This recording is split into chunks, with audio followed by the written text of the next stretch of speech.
Good afternoon, everybody. HoloMe. I mean, our slogan at the bottom almost says what we are, humans in augmented reality. Augmented reality is essentially just a digital overlay into our real world. It's nothing new. It's been done for the better part of 10 years, even on mobile devices. But what's changed? In 2018, we're seeing a big uptake in augmented reality. And that's mainly because last year there was a big breakthrough.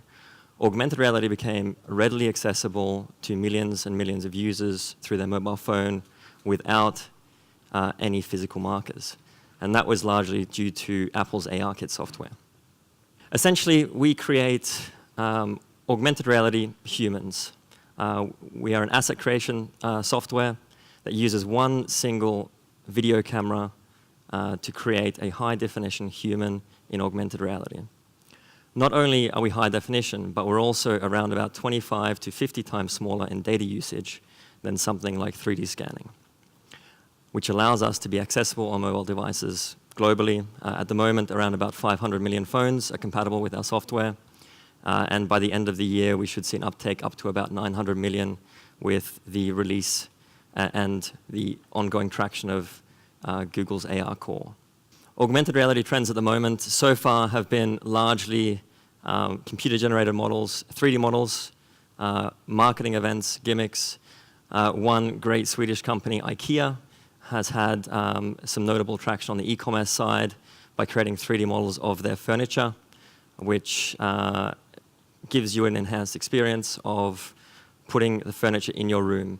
Basically, instead of going to the store to see it life-sized, you can sit in your living room and you can see the same experience. What are the challenges, though, of creating humans in augmented reality? The major challenge is human psychology.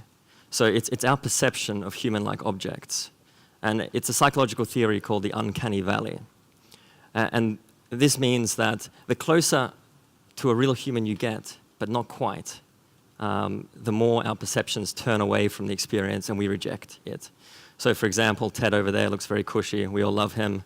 The movies weren't that great, but it's a nice meme. And then we have Sophia, who is currently humanity's closest thing to a human robot. So close that she received citizenship in Saudi Arabia recently. So this is a very notable barrier. If we're creating humans, we need to get it as close to realistic as possible. Otherwise, especially in the fashion retail space, we will turn off from the experience. The second challenge, deploying it to customers. What's the point in creating a futuristic software that you can't bring to your consumers? If you have a marketing event, you can deploy devices into stores, at conferences, etc. But if you really want to reach your consumers directly, you need to deploy to a device that everyone has in their pockets. The third challenge, and this is a challenge that a lot of technological startups have, is basically educating big businesses to innovate. Technology is moving so fast that even Google gets it wrong. Last year, the beginning of last year, Google released depth sensing phones. And Google believed at that point that depth sensing phones would be the future of mobile devices and all phones would have a depth sensor.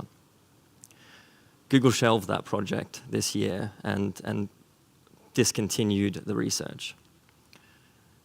One such company that is fast to innovate, so fast that we discussed the project 2 weeks ago and filmed the content last Monday. And now we're here unveiling an amazing project with a beautiful team who may be in the room.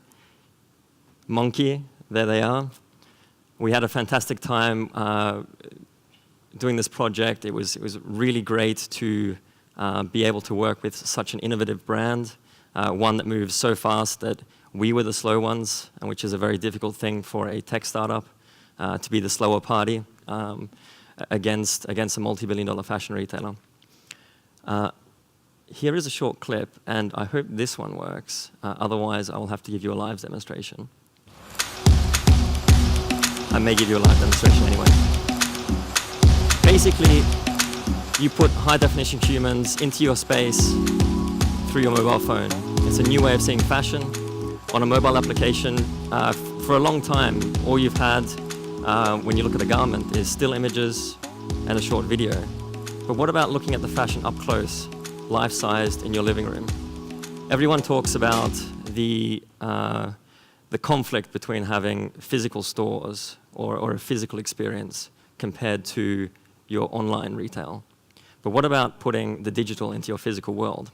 And what I can do is give you a live demonstration to prove that that wasn't just a marketing gimmick. So this launched to the app stores this morning. We had a bit of issue with Apple. They were a bit slow to put it onto the store, but now we have it. So basically you have your simple catalog of looks, which you can scroll through. And you would either have still images here or a video, or if you like, you can scan your environment. Basically what this is Apple's ARKit software, which finds a flat plane and allows you, well, it should allow you,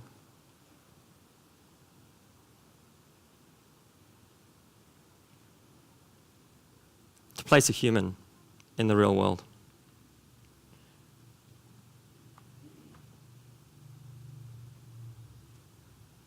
You can move up to her, you treat her like a real human.